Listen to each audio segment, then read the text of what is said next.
নমস্কার, আমি রূপেশ। চলে এসেছি একটি অত্যন্ত গুরুত্বপূর্ণ ভিডিও নিয়ে আজ আপনাদের সামনে আলোচনায়।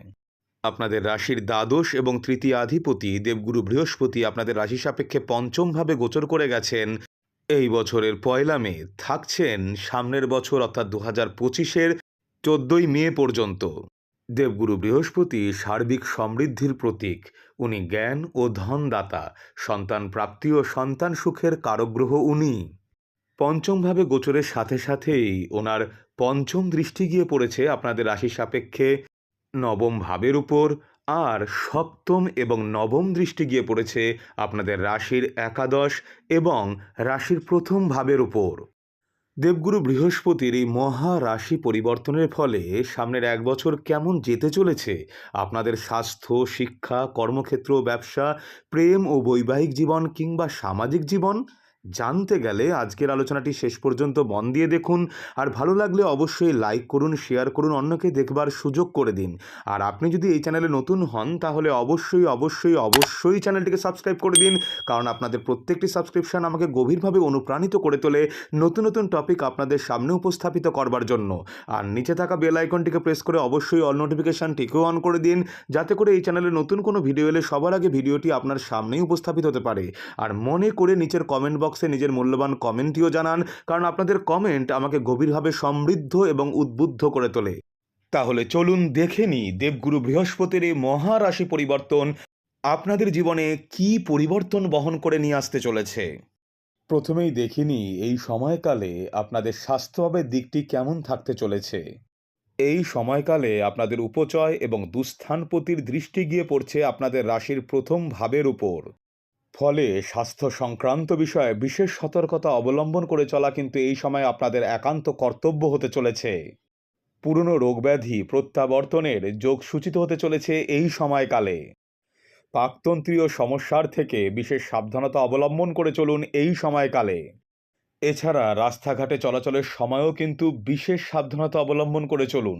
অসতর্কতার জন্য রাস্তাঘাটে হাতে পায়ে চোট লাগার সম্ভাবনার যোগ রয়েছে এই সময়কালে, তাই অবশ্যই এই বিষয়টিতে বিশেষ নজর দিয়ে চলুন। তবে দেবগুরু বৃহস্পতি সত্ত্বগুণের অধিকারী হওয়ার জন্য এবং ওনার দৃষ্টি রাশির প্রথম ভাবের উপর পড়ার ফলে রোগব্যাধি দেখা দিলেও পরিমিত আহার গ্রহণ, পরিশীলিত জীবনযাপন এবং সুচিকিৎসকের পরামর্শক্রমে আপনি যে সকল প্রকার বাধা বিপত্তি কাটিয়ে সামনের দিকে সাফল্যের সাথে এগিয়ে যেতে পারবেন তা কিন্তু বলা যেতেই পারে। এবার দেখিনি এই সময়কালে দেবগুরু বৃহস্পতির এই মহা গোচরের ফলে মকর রাশির ছাত্রছাত্রীদের শিক্ষাভাবের দিকটি কেমন থাকতে চলেছে। আপনাদের তৃতীয় এবং দ্বাদশাধিপতি দেবগুরু বৃহস্পতি এই সময় পঞ্চম ভাবের উপর গোচর করছেন, আর ওনার পঞ্চম দৃষ্টি গিয়ে পড়ছে আপনাদের রাশি সাপেক্ষে নবম ভাবের উপর, এবং নবম দৃষ্টি গিয়ে পড়ছে আপনাদের রাশিরই উপর। আর নবম ভাবে এই মুহূর্তে গোচর করছেন স্বয়ং কেতুদেব। ফলে এই সময় উপযুক্ত কনসেন্ট্রেশনের সাথে শিক্ষা গ্রহণ করলে আশানুরূপ ফল লাভের সম্ভাবনা বহু গুণ কিন্তু বৃদ্ধি পেতে চলেছে। তবে এক্ষেত্রে একটি কথা বিশেষভাবে উল্লেখযোগ্য যে এই সময় কিন্তু আপনাদের তৃতীয়ভাবে স্বয়ং রাহুদেব গোচর করছেন, এবং ওনারই এনার্জি নিয়ে জুপিটার বসে আছেন 5th হাউসে। ফলে এই সময়কালে আপনাদের পড়াশোনায় মনোসংযোগের কিন্তু বিঘ্ন ঘটতে পারে। ফলে পড়াশোনায় কনসেন্ট্রেশনকে রিটেন করার জন্য আপনাদের একনিষ্ঠতা এবং ধৈর্যশীলতা বহু গুণ বৃদ্ধিপ্রাপ্ত করাতে হবে। অনলাইন এবং ডিজিটাল স্পেসে সম্পর্ক নির্মাণের প্রচেষ্টায় পড়াশোনায় ব্যাঘাত সৃষ্টি হওয়ার সম্ভাবনার যোগ সৃষ্টি হচ্ছে এই সময়কালে। তাই এদিকে অবশ্যই সতর্ক দৃষ্টি রেখে চলা আপনাদের একান্ত কর্তব্য এই সময়। অন্যথায় উচ্চশিক্ষা এবং রিসার্চের পারপাসে যে সকল ছাত্রছাত্রী দীর্ঘ দিন ধরে চাইছিলেন অ্যাব্রডে গিয়ে নিজেদের রিসার্চের কাজকে আরেকটু এগিয়ে নিয়ে যাবেন, আপনাদের ক্ষেত্রে কিন্তু এই সময়কালটি অত্যন্তভাবে তাৎপর্যমণ্ডিত এবং উল্লেখযোগ্য হয়ে উঠতে চলেছে। বিশেষত মাইক্রোবায়োলজি, চার্টার্ড অ্যাকাউন্টেন্সি, আইন এবং চিকিৎসাবিদ্যার সাথে যুক্ত ছাত্রছাত্রীদের ক্ষেত্রে সময়টি বিশেষভাবে তাৎপর্যমণ্ডিত হয়ে উঠতে চলেছে। এবার দেখিনি দেবগুরু বৃহস্পতির এই মহা রাশির পরিবর্তনের ফলে আপনাদের কর্মক্ষেত্রে এবং ব্যবসায়িক ক্ষেত্রে জীবনটি কেমন যেতে চলেছে এই সময়কালে। ব্যবসা ও কর্মক্ষেত্রের দিক থেকে কিন্তু সময়টি হয়ে উঠতে চলেছে আপনাদের জন্য বিশেষভাবে উল্লেখযোগ্য। বিশেষ করে যারা অনলাইন সেক্টর এবং ডিজিটাল মিডিয়া, মার্কেটিং এবং কমিউনিকেশন সেক্টরের সাথে যুক্ত রয়েছেন, আপনাদের ক্ষেত্রে কিন্তু সময়টি হয়ে উঠতে চলেছে বিশেষভাবে উল্লেখযোগ্য। তবে একটি কথা বিশেষভাবে উল্লেখ্য যে এই সময়কালে চাকরি ক্ষেত্রে নানা প্রকার বাধাবিঘ্নের ফলে চাকরি ক্ষেত্রে কিছুটা অনীহা আপনাদের মনে সৃষ্টি হতে পারে। ফলে কর্মক্ষেত্র নিয়ে কিছুটা ডিট্যাচমেন্টের যোগ সৃষ্টি হতে পারে মেন্টাল স্পেসে আপনাদের ক্ষেত্রে। পুরনো কাজের প্রতি অনীহা এবং নতুন কিছু শুরু করবার জন্য সর্বদাই আপনার মানসিক চিত্ত উদ্বেলিত থাকতে পারে এই সময়কালে।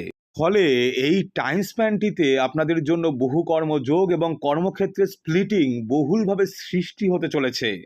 একটি কথা এক্ষেত্রে উল্লেখ করতেই হয় যে যদি আপনি আপন প্রত্যয়, কর্মদক্ষতা, কর্মকুশলতা নিয়ে কাজের জগতে সামনের দিকে এগিয়ে যেতে পারেন, তাহলে কিন্তু আপনাদের ক্ষেত্রে কর্মক্ষেত্রে নতুন দিগন্তের সৃষ্টি হতে পারে এই সময়কালে। তাই সকল প্রকার মানসিক কষ্ট, অনীহা ও দুশ্চিন্তা ঝেড়ে ফেলে কর্মক্ষেত্রে বীরদর্পে সামনের দিকে এগিয়ে যাওয়াই কিন্তু এই মুহূর্তে আপনাদের জন্য সমীচীন হতে চলেছে। আইটি, টেকনিক্যাল ও অন্যান্য সেক্টরে কর্মরত যে সকল ব্যক্তিরা দীর্ঘদিন ধরে চাইছিলেন কর্মসূত্রে অ্যাব্রডে গিয়ে নিজেদের ক্যারিয়ার অপরচুনিটিকে আরেকটু এক্সপ্যান্ড করতে, আপনাদের জন্য কিন্তু শুভ সময় আগত। টাইমটিকে প্রপারলি ইউটিলাইজ এবং কানেক্ট করতে পারলে অবশ্যই আপনাদের জন্য যে বিশেষ শুভযোগ সৃষ্টি হতে চলেছে তা কিন্তু বলা যেতেই পারে। মাইক্রোবায়োলজি, বায়োটেকনোলজি ও অন্যান্য technical sector, management, law and education sector, medical এবং ফার্মাসি সেক্টর আর রিসার্চ রিলেটেড কর্মক্ষেত্রের সাথে যুক্ত ব্যক্তিদের জন্য কিন্তু সময়টি বিশেষভাবে তাৎপর্যমণ্ডিত হয়ে উঠতে চলেছে।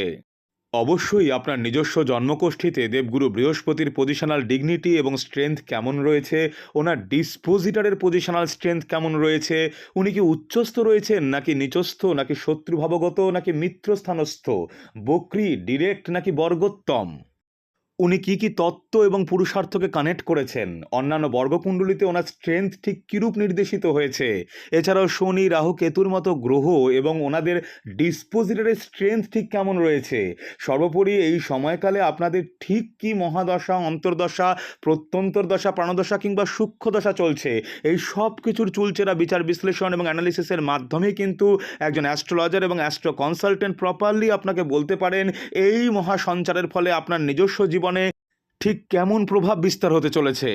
অবশ্যই আপনার যাকে পছন্দ এরূপ কোনো অ্যাস্ট্রোলজার এবং অ্যাস্ট্রো কনসালটেন্টের কাছে নিজের জন্মকুষ্ঠিটিকে পুঙ্খানুপুঙ্খ বিচার বিশ্লেষণের মাধ্যমে জানার চেষ্টা করুন দেবগুরু বৃহস্পতির এই মহা সঞ্চারের ফলে আপনার নিজস্ব জীবনে বেটারমেন্টকে আপনি প্রপারলি ঠিক কিভাবে কানেক্ট করতে সক্ষম হবেন। আর যে সকল জাতজাতিকা ব্যবসায়িক ক্ষেত্রে যুক্ত রয়েছেন, আপনাদের ক্ষেত্রেও কিন্তু এই টাইম স্প্যানটি হয়ে উঠতে চলেছে বিশেষভাবে উল্লেখযোগ্য। এই গোচরটির ফলে পুরনো ব্যবসায় যে সকল বাধা বিপত্তি এতদিন ধরে আপনি ফেস করেছেন, তার ফলে সৃষ্টি হওয়া অনীহার ফলে ওই প্রবলেমগুলিকে ওভারলুক করে নতুন কোনো কিছু সৃষ্টি করার এবং ব্যবসা পত্তনের দিকে আপনার গভীর আগ্রহের যোগ সৃষ্টি হতে চলেছে। এই সময় ব্যবসায়িক ক্ষেত্রে আপনাদের আয় ইনকাম বৃদ্ধিপ্রাপ্ত হলেও অহেতুক ব্যয়বাহুল্য প্রপারলি কন্ট্রোল করতে না পারলে অচেরেই সমস্যা সৃষ্টি হতে পারে আপনাদের জীবনে। তাই এ বিষয়ে অবশ্যই সতর্ক দৃষ্টি রেখে চলুন। আর কোনো জায়গায় ইনভেস্টমেন্টের পূর্বে অবশ্যই চারিদিক বিচার বিশ্লেষণ করে তবেই প্রপারলি বিনিয়োগ করুন, অন্যথায় এক্ষেত্রে আপাতত দৃষ্টিতে সাময়িকভাবে কোনো রকম সমস্যার সৃষ্টি না হলেও এর থেকেই কিন্তু পরবর্তী ক্ষেত্রে বৃহত্তর সমস্যার সূত্রপাত হতে পারে। তাই এদিকে অবশ্যই সতর্ক দৃষ্টি রেখে চলা আপনাদের একান্ত কর্তব্য হতে চলেছে এই সময়কালে। এছাড়া অনলাইন এবং ডিজিটাল স্পেসের মাধ্যমে বৈদেশিক ক্ষেত্রে ব্যবসায়িক এক্সপ্যানশনের যোগ সূচিত হতে চলেছে এই সময়কালে। প্রয়োজন উপযুক্ত কর্মদক্ষতা এবং কর্মকুশলতা, উপযুক্ত স্কিলস। এবার দেখিনি দেবগুরু বৃহস্পতির এই মহা রাশির পরিবর্তনের ফলে আপনাদের প্রেমজ ও বৈবাহিক সম্পর্কের ক্ষেত্রে কিরূপ পরিবর্তন আসতে চলেছে। আপনাদের পঞ্চম ভাবে গোচর করছেন দেবগুরু বৃহস্পতি, যিনি এই মুহূর্তে আপনাদের পঞ্চম ভাবে থার্ড হাউসে রাহুর এনার্জি নিয়ে গোচর করছেন, যার দৃষ্টি গিয়ে পড়ছে আপনাদের একাদশ ভাবের উপর। ফলে এই সময়কালে অনলাইন এবং ডিজিটাল স্পেসের থেকে নতুন সম্পর্কের সূত্রপাত হওয়ার বিশেষ সম্ভাবনার যোগ সৃষ্টি হতে চলেছে আপনাদের ক্ষেত্রে। তবে অবশ্যই সম্পর্ক স্থাপনের পূর্বে সব রকম বিচার বিবেচনা করে তবেই সম্পর্কের পথে এগোন, অন্যথায় পরবর্তী ক্ষেত্রে এর থেকে কিন্তু সমস্যার ক্রিয়েশন হতে পারে। তাই এ বিষয়ে অবশ্যই সতর্ক নজর রেখে চলুন। প্রেমজ সম্পর্কের ক্ষেত্রে অহেতুক তৃতীয় ব্যক্তির ইন্টারফারেন্সকে অবশ্যই এই সময় আপনাদের অ্যাভয়েড করে চলা উচিত, সম্পর্কের মধ্যে স্ট্রেংথ এবং বন্ডিংকে অটুট রাখবার জন্য।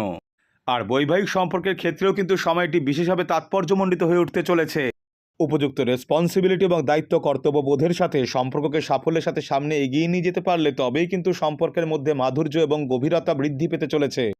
আশা করি আজকের আলোচনা আপনাদের ভালো লেগেছে। খুব শিগগিরই ফিরে আসছি এই চ্যানেলে আপনাদেরই কাছে নতুন কোনো ইন্টারেস্টিং টপিক নিয়ে। আপনাদের জীবনের সুখ সমৃদ্ধি কামনা করে আজকের আলোচনা তাহলে এখানেই শেষ করলাম। ভালো থাকুন, সুস্থ থাকুন। ধন্যবাদ।